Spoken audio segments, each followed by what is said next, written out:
فاطمہ جنت کی عورتوں کی سردار ہے. لوگوں سنو، الفاطمہ بضعۃ منی، حضرت فاطمہ میرے جسم، میرے گوشت کا ٹکڑا ہے. اللہ کے پاک پیغمبر موجود، حضرت ابو بکر آئے، فرمایا اللہ کے پاک پیغمبر حضرت فاطمہ کا رشتہ مجھ سے جوڑ لے، میں آپ کے در پر آیا ہوں. حضرت فاطمہ کے رشتے کے لیے آپ نے خاموشی اختیار فرمائی، کوئی جواب نہ دیا. اتنے میں حضرت عمر آئے، فرمایا اللہ کے پاک پیغمبر حضرت فاطمہ کا رشتہ مجھ سے جوڑ لے، میں چاہتا ہوں یہ میرے نکاح میں آ جائے. آپ پھر خاموش رہے. ابو بکر چلے گئے، عمر چلے گئے. حضرت علی کو دیکھا، بلایا، علی ہم نے رشتہ مانگا ہے. اللہ کے پاک پیغمبر نے جواب نہ دیا. علی تو چلا جانا، ہو سکتا ہے اللہ کے پاک پیغمبر یہ رشتہ تجھے دے دے. حضرت علی آئے اللہ کے پاک پیغمبر کے دربار میں، فرمایا اللہ کے پاک پیغمبر چاہتا ہوں کہ میں آپ کے گھر والا، آپ کے گھر کے خاندان میں سے بن جاؤں، آپ کی بیٹی کا رشتہ مجھے مل جائے. اللہ کے پاک پیغمبر نے فرمایا علی صبر کر دے. فرمایا علی بے شک بیٹی میری ہے، لیکن میں جا کر اپنی بیٹی سے اجازت تو لے آؤں، آیا میری بیٹی کو بھی یہ رشتہ منظور ہے یا نہیں. اللہ کے پاک پیغمبر اٹھ کر حضرت فاطمہ کے پاس چلے گئے. دیکھا حضرت جبریل علیہ السلام بھی کھڑے ہوئے. فرمایا ہاں جبریل. فرمایا اللہ کے پاک پیغمبر سوچ سمجھ کر فیصلہ کرنا. مجھ جبریل کو بھی اللہ نے آسمانوں سے وکیل بنا کر بھیجا ہے. فرمایا اللہ کے پاک پیغمبر سوچ سمجھ کر فیصلہ کرنا. آپ آئے، حضرت فاطمہ سے پوچھا، یاد رکھو میرے مسلمان بھائیوں، ہمارے ہاں جو رواج ہے کہ جس دن لڑکی کی شادی ہو، جس دن بیٹی کی شادی ہو، غیر محرم مردوں کو اندر بیٹھ کر بچی سے اجازت لی جاتی ہے. تو شادی کے لیے راضی ہے یا نہیں؟ قطعاً جائز نہیں، حرام ہے، گناہ کا ارتکاب ہے. اپنی بیٹیوں کے سامنے غیر محرم کو نہ بھیجا کرو گواہی کے لیے. قطعاً شادی کے موقع پر غیر محرم تمہارا کوئی بھی لگتا ہو، اسے اپنی بیٹی کے ہاں نہ بھیجا کرو. ناجائز ہے، حرام ہے، گناہ کا ارتکاب ہے. اور اسی طرح میت کے موقع پر جب ہمارے ہاں میت ہو، چاہے وہ کوئی بھی ہو، اگر اس میت کا محرم نہیں ہے، چاہے وہ عورت ہو، اس کے اٹھانے کے لیے بھی غیر محرم گھر کے اندر نہ جائے. اور اگر وہ مرد بھی ہے تو اس کے ارد گرد اگر وہاں ماں بہنیں جمع ہیں تو وہاں بھی کسی غیر محرم کو اندر گھر کے اندر داخل ہونے کی اجازت نہ دے اور نہ ہونا چاہیے، نہ شریعت کی اجازت.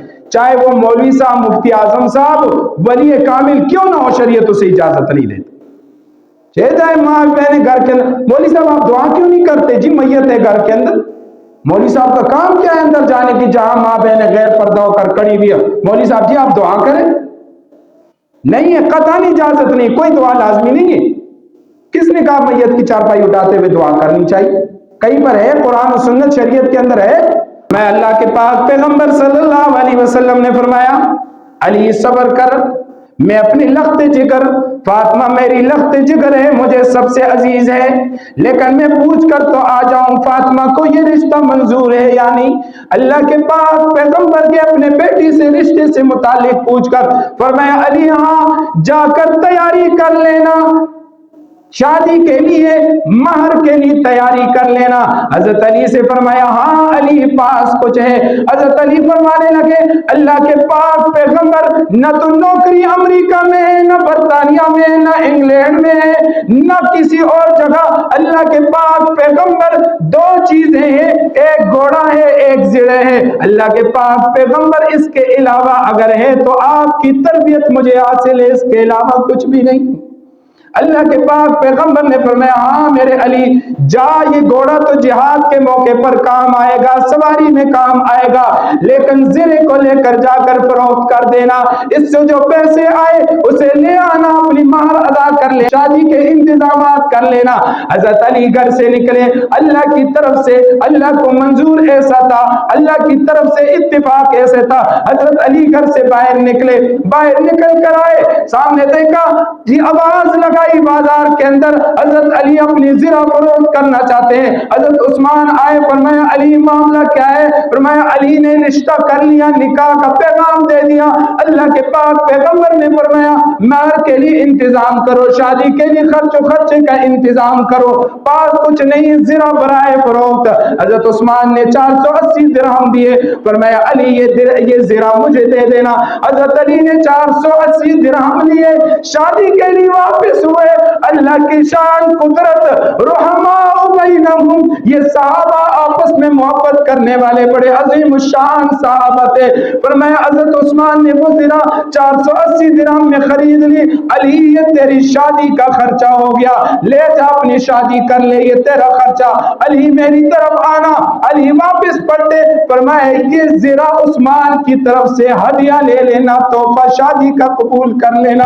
حضرت علی اپنے پاس درہم بھی لے کر اللہ کے پاک پیغمبر کے دربار میں پہنچے, زرہ بھی لے کر حاضر ہوئے.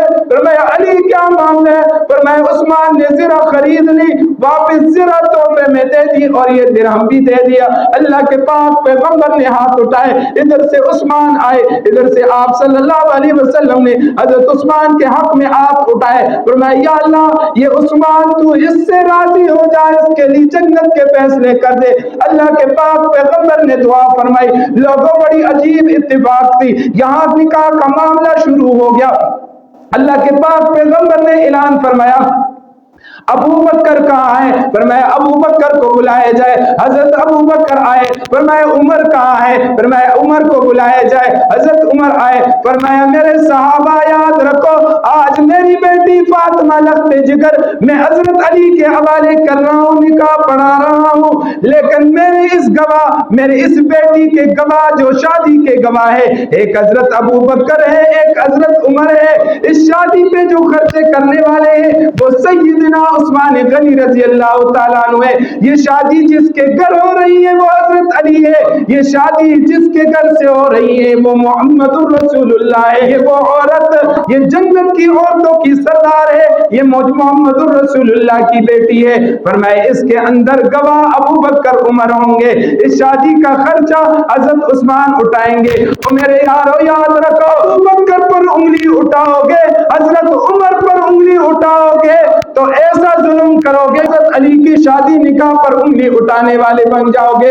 ابو بکر عمر کے ایمان میں شک کرو گے تو علی کے نکاح میں شک کرنا پڑے گا, اس لیے کہ علی اور حضرت فاطمہ کے شادی کے گواہ ابو بکر عمر کو اللہ کے پاک پیغمبر نے بنایا ہے. یہ جڑے ہوئے رشتے ہیں آپس میں. فرمایا اللہ کے پاک پیغمبر نے نکاح پڑھا لیا. فرمایا جہیز کے لیے انتظام کرو. حضرت بلال سے فرمایا ان پیسوں میں سے 480 دراہم میں سے کچھ پیسے لے کر جا کر بازار سے عطر خرید کر لے آنا, شادی کے انتظامات کر لینا. فرمایا اللہ کے پاک پیغمبر نے ابو بکر آ جاؤ, عمر آ جاؤ. فرمایا اللہ کے پاک پیغمبر کہاں جانا ہے؟ فرمایا بازار میں جانا ہے, میری بیٹی فاطمہ الزہرا جنت کی عورتوں کے سردار کے لیے جہیز کا سامان خرید کر لانا ہے. بڑا عجیب منظر ہوگا, اور کیوں نہ ہو یہ منظر کہ یہ بڑے عظیم لوگ تھے. جب پہاڑ کے اوپر کھڑے ہوئے, اللہ کے پاک پیغمبر ہے, حضرت ابو بکر ہے, حضرت عمر ہے, پہاڑ پر زلزلہ آیا, پہاڑ ہلنے لگا.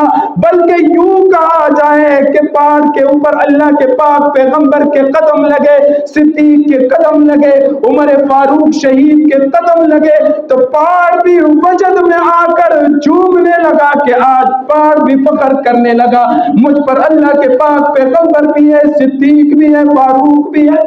اللہ کے پاک پیغمبر ابو بکر عمر بازار میں حضرت فاطمہ الزہرا رضی اللہ تعالیٰ عنہ کے لیے جہیز کا سامان کیا خرید کر لے آئے؟ فرمایا ایک پلنگ خرید کر لے آئے, ایک اوڑنی لے کر آ گئے, ایک مشکیزہ لے کر آئے. اللہ کے پاک پیغمبر ایک چادر لے کر آئے. اللہ کے پاک پیغمبر گھر کے اندر آئے. علی ابھی چلے جانا, بعد میں رخصتی ہوگی. حضرت فاطمہ کی رخصتی ہے, اللہ کے پاک پیغمبر نے بلایا، فاطمہ میری بیٹی میرے قریب آ جا۔ آپ صلی اللہ علیہ وسلم کئی موقع پر اللہ کے پاک پیغمبر دروازے پر کھڑے ہوتے، حضرت فاطمہ آئی واپس گھر جا رہی ہے، اللہ کے پاک پیغمبر کے ہاتھوں کو بوسہ دیتی ہے، پر میں اللہ کے پاک پیغمبر اپنی بیٹی کے گھر جاتے ہیں، گھر سے واپسی ہوتی ہے، اللہ کے پاک پیغمبر بیٹی کے گھر سے نکل رہے ہیں، بیٹی دروازے پر آ کر کھڑی ہے، اللہ کے پاک پیغمبر کے ہاتھوں کو بوسہ دے رہی ہے۔ اور کبھی آپ صلی اللہ علیہ وسلم اپنی بیٹی کے ہاتھوں کو بوسہ دے رہے، اللہ کے پاک پیغمبر صلی اللہ علیہ وسلم نے اپنی بیٹی کو اپنے قریب کیا، فرمایا گھر والی کے اندر، فرمایا آج ہر ایک کو افسوس ہوگا میری ماں نہیں، اگر گھر سے بچی رخصت ہو ماں نہ ہو تو بڑی عجیب کیفیت ہوتی ہے۔ حضرت فاطمہ کی ماں تو حضرت خدیجہ تو نہیں تھی، لیکن حضرت عائشہ گھر کے اندر موجود تھی، حضرت سلمہ گھر کے اندر موجود تھی، فرمایا عائشہ چادر لے آؤ اس کی رخصتی ہے۔ اللہ کے پاک پیغمبر کے سامنے چادر لائی گئی، حضرت فاطمہ الزہرا رضی اللہ تعالیٰ عنہ کے لیے اللہ کے پاک پیغمبر نے وہ چادر اڑائی، وہ حضرت فاطمہ الزہرا کے کندھوں پر ڈالی گئی، فرمایا اس چادر کے اندر 17 پیوند لگے ہوئے، اللہ کے پاک پیغمبر نے اپنی بیٹی کو اپنے سینے سے لگایا، اپنی بیٹی کو پیار کیا، فرمایا البسغۃ منی، اور لوگوں یاد رکھو فاطمہ میرے جسم کا ٹکڑا ہے، یہ میرا ہی خون ہے، یہ مجھ سے ہی پیدا ہوئے ہیں، ان کا بھی میرے ساتھ حق ہے۔ اور میرے بھائیوں دوستوں میرے محمد الرسول اللہ تو یہ تعلیم دے کر چلے گئے، بیٹیوں کو سینے سے لگایا کرو، بیٹیوں کو حق نہ کیا کرو، جائیداد میں سے ان کے حصے نہ غصب کیا کرو، نہ بھائی اپنی بہن کا حصہ غصب کرے، نہ والد اپنی بیٹی پر ظلم و ستم کرے، یہ کہاں کا انصاف ہے؟ بیٹی کو یہ کہہ دیا جاتا ہے تجھے شرم نہیں آتی تو اپنے بھائیوں سے حصہ لیں گے، میں تو یوں کہا کرتا ہوں ان بھائیوں کو شرم نہیں آتی جو اپنی بہن کا حصہ کہا جاتے ہیں۔ ہاتھ میں تسبیح بھی پکڑی ہوئی، 5 وقت کا نمازی بھی ہے، اذان بھی دے رہے ہیں، اللہ اللہ بھی کر رہے ہیں، لیکن جائیداد بہنوں کی جائیداد پر قابض ہو کر بیٹھے ہیں، بہنوں کی جائیداد کو غصب کر کے بیٹھے ہوئے، اور یہ امید بھی رکھتے ہیں کہ ہم حلال کی کمائی کریں ہم جنت میں جائیں گے۔ کیوں بچیوں کا حق نہیں ہے اس جائیداد میں؟ بیٹی کا کوئی حق نہیں؟ کیا یہ بیٹی اس ماں باپ سے نہیں پیدا ہوئی جس سے یہ مرد پیدا ہوا ہے؟ یہ بیٹیاں بھی انہی گھر کے اندر پلی ہوئی اسی خون کا حصہ ہے۔ ہاں شریعت نے حصہ مقرر کر دیا، بیٹے کے 2 حصے ہیں تو بیٹیوں کا 1 حصہ ہے، لیکن یہ عجیب سی بات، جی آپ ہم سے حصہ لیں گے، یہ تو بڑی شرم کی بات ہے۔ شرم کی بات یہ نہیں ہے، شرم کی بات یہ ہے آپ اپنی بہنوں کا حصہ کہا جائیں گے، پتہ نہیں وہ بیچاری دوسرے کے گھر جائے گی، اس کے ہاں اس کے حالات پتہ نہیں کیسے ہوں گے، اس کا خاوند کما کر دے گا یا نہیں دے گا، ان کے ہاں گھروں میں کیسے حالات ہوں گے، مکان بنانے کی بھی جگہ ہوگی یا نہیں ہوگی، جو کچھ والدین کے حصے میں تھا وہ یہ جابر اور یہ قارون بن کر اس پر غاصب بن کر اس کو قبضہ کر کے بیٹھ گیا۔ اور اوپر سے اگر کسی بہن نے بھائیوں سے حصہ لے بھی لیا تو زندگی بھر کے لیے بول چال بند ہو گئی، جی آج کے بعد ہمارے گھر کا دروازہ آپ کے لیے بند ہے، ہمارے گھر کے اندر آپ نے نہیں آنا۔ کیا یہ بہنیں نہیں کہہ سکتی بھائی آج میرے جائیداد پر تم نے قبضہ کر لیا، میرے گھر کے اندر نہیں آنا؟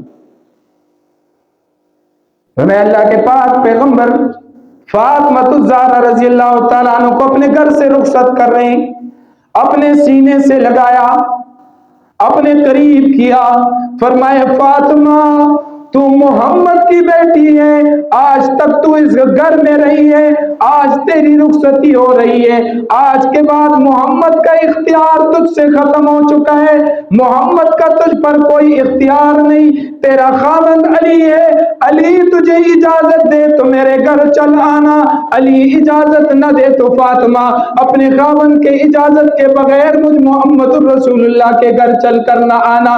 میری بیٹی یاد رکھنا تو محمد الرسول اللہ کی بیٹی ہے، اگر تو علی کو چھوڑ کر علی کے اجازت کے بغیر آ کر ناراض ہو کر میرے گھر آئی، میں تیرا والد ضرور ہوں، میں اپنے گھر کے دروازے تیرے لیے کھولوں گا، میں تجھے کھانا بھی دوں گا، میرے حسب توفیق طاقت میں جو ہوگا فاطمہ میں تجھے سب کچھ دوں گا، لیکن فاطمہ یاد رکھنا خاوند کو ناراض کر کے اگر تو میرے میرے گھر آئی تو میں کبھی تجھ سے بات نہ کروں گا.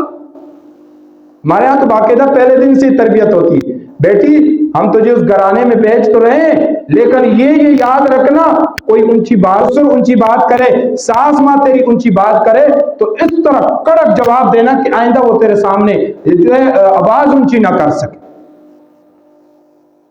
یہ زبان کی زہر نے گھروں کو اجاڑ کر رکھا ہوا ہے.